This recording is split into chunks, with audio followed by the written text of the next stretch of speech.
Hello everybody, Wednesday today, and so I'm just thinking about the weekend now, just getting kind of prepped and sorted for that.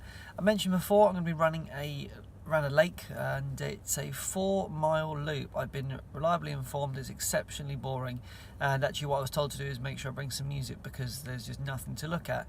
Now it's interesting because the idea of running around the lake kind of gets me thinking there's a lot to look at, but I suppose if you've done it a few times before there's nothing new to look at. So for me, I'm just looking forward to the experience. I might take some music along. I'm going with the group. Now the group, I believe, are going to be running the 20-mile 20-mile kind of setup for it. You can dip out after each loop, but they basically have got it set up that you can do 16 is it 16, 20, 24 miles? I think it's that. 16, 20, 24 miles. So I mean, I can drop out at 12. The idea is you're supposed to email in advance if you want to do that. Now what's really fascinating and quite exciting for me is that they have got pacers who are pacing to marathon time. So I'm going to stick with the 4:15 pacer, which is the time that I'd like to do the marathon in, and see how it feels. I've learnt more recently that, like when I ran my half marathon a few weeks ago, if I get into a bit of a rhythm and into a kind of a, into a bit of a tempo in terms of going too fast, my body just seems to go on a bit of autopilot and get used to that. Now, it was the first time during the Palace Half that I actually realised that that was something that was happening to me, because I set off what I believe is too fast, but I was able to maintain more or less that speed throughout. I got very comfortable at that speed and it wasn't too much of an ask. Now, whether I've got more in me and I just have been holding back, I don't really know.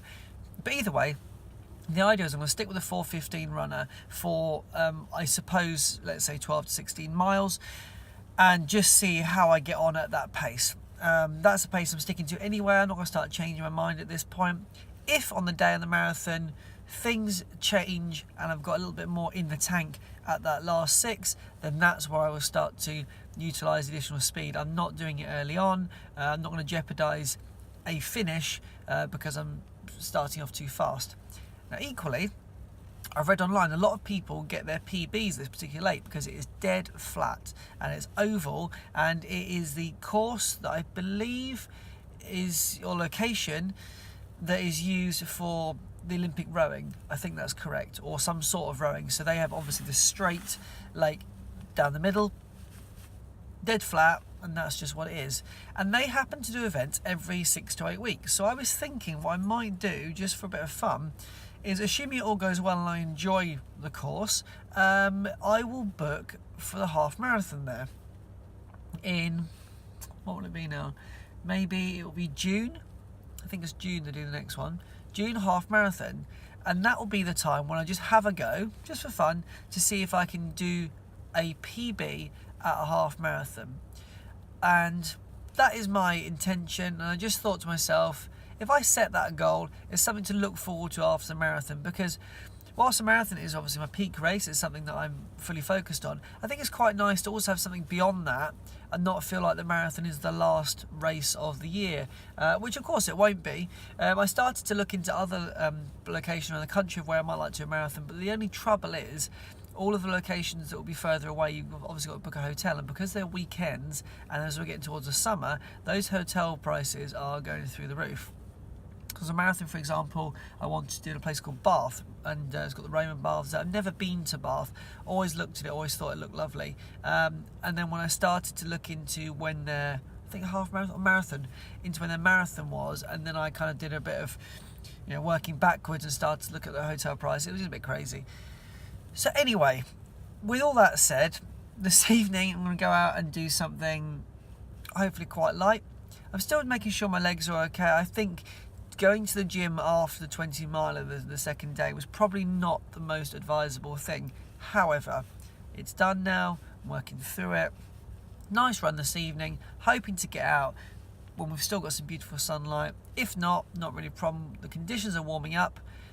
Fingers crossed it continues to be just like this for the next couple of weeks, and it will set me up nicely for a marathon. We're on the countdown, not long to go now, and catch you on the road later. Got home a little later than expected, so I'm just running at the moment, trying to catch the sunset. But should be a nice run out. It's not too cold. little bit of a chill in the air, but I'll heat up in just a moment. I think what I'm going to do is just do around about 5 or 6k and keeping it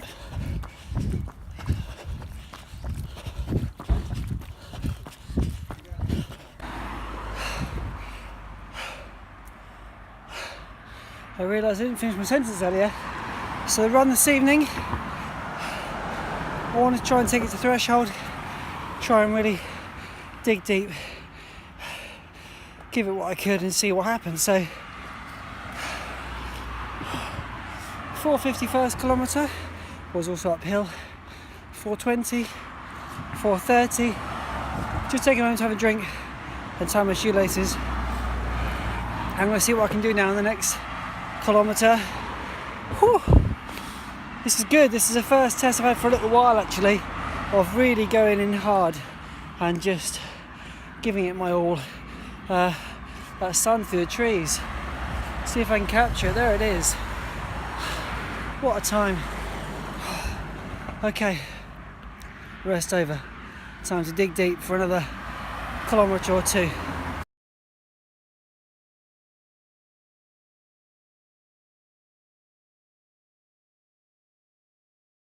Wow, that was really good fun. For a little while now, I've been thinking about trying to push myself to see what I could do. A couple of these quicker paced splits in previous runs in the last 2 or 3 weeks, I thought, wow, I can get into the low, I keep saying wow, sorry, but I'm just kind of amazed because I can get into the low 4 minutes per kilometre, which is a nice feeling, it's a treat for me. I've worked hard to get there, although I've not worked specifically on speed. What I have been doing is paying dividends, obviously. So I thought tonight would be quite fun to just go out and just give it my all, which I mentioned. Now, I wasn't chasing any kind of PBs. My PB was something like 21:44. I think tonight's cumulative time is 22:04 or 22:02, something like that. Now, as you know, I stopped in the middle of time my shoelace. Really frustrating, but it is what it is. These things happen. And then I quickly recorded that segment. At that point, I had no intention really of trying to, or I didn't have any expectation that I'd be able to then sustain another couple of kilometres at that same pace because I knew I'd given it my all. Anyway, I kind of kick-started myself for that last 2 kilometres. I think kilometre 4 was a 4:05, there's a slight downhill there, so small advantage gained. And then in the last kilometre, frustratingly, I had to stop to cross the road, and that sort of killed it with 500 metres to go. But overall, I was really pleased to be able to achieve some times in the low 4s or mid 4s over 5 kilometres. So I'm just really pleased that it was fun. It's all what running's about for me. I just want to have a good time. I really enjoyed it. It was a nice test. It's given me a nice confidence boost. And yeah, it just mixes things up. So I was really pleased with this evening. I put the heart rate zone info up on the screen now. I don't know a lot about it. I've not spent a huge amount of time diving into it. I know some people are really keen on it and people run to heart rate zones. I do have a heart rate kind of monetary type thing on my watch. I've not looked into it. It's something on my to-do list, but I thought I'd put it up there anyway for anybody who is interested. Maybe you can enlighten me further about what it means, does it matter, does it not matter, etc. Anyway, I'm going to check in with you in a couple of days' time. Busy at work tomorrow, and it's rest anyway. Running Friday ahead of the big run, long run on Sunday. Catch you soon.